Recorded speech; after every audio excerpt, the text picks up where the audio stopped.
بہلول دانا اور قصائی کا تول۔ ہارون رشید نے بہلول کو ہدایت کی کہ بازار جائیں اور قصائیوں کے ترازو اور جن پتھروں سے وہ گوشت تولتے ہیں وہ چیک کریں، اور جن کے تول والا پتھر کم نکلے انہیں گرفتار کر کے دربار میں حاضر کریں۔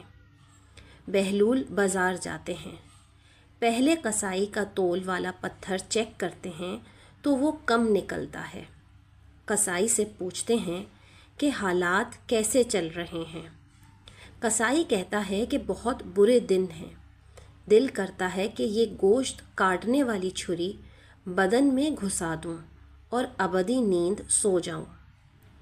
بہلول آگے بڑھے اور دوسرے قصائی کے تول والے پتھر کو چیک کرتے ہیں، وہ بھی کم نکلتا ہے۔ قصائی سے پوچھتے ہیں کہ کیا حالات ہیں گھر کے۔ وہ کہتا ہے کہ کاش اللہ نے پیدا ہی نہ کیا ہوتا، بہت ضلالت کی زندگی گزار رہا ہوں۔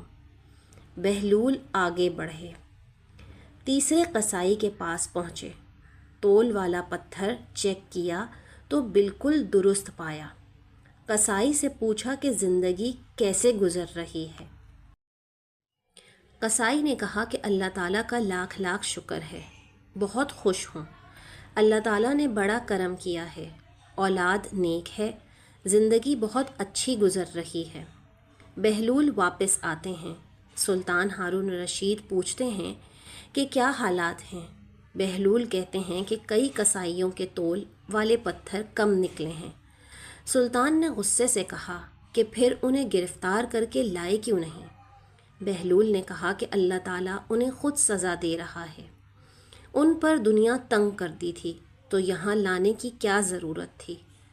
آج ہمارے بھی کچھ یہی حالات ہیں، ہم نے بھی دنیا کو اپنایا ہے، اسی کی فکر ہے، حرام حلال اور آخرت کی فکر ہی نہیں، اسی لیے ہم پریشان رہتے ہیں۔ اگر انسان تقویٰ، توکل اور قناعت اختیار کرے تو ان مسائل سے آزاد ہو سکتا ہے۔ اللہ تعالیٰ ہمیں دنیا کی فکر سے نکال کر آخرت کی فکر لگا دیں، آمین یا رب العالمین۔ میں امید کرتی ہوں کہ آج کی ویڈیو آپ کو پسند آئی ہوگی۔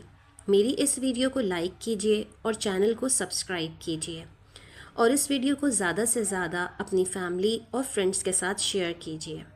انشاءاللہ ملیں گے نیکسٹ ویڈیو میں، جب تک کے لیے اللہ حافظ۔